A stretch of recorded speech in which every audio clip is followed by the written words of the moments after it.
ختم القرآن. اللهم آنس وحشتنا في قبورنا.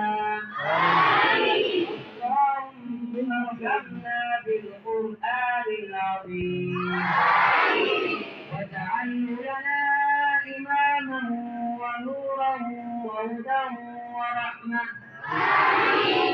اللهم ذكرنا منه ما نسينا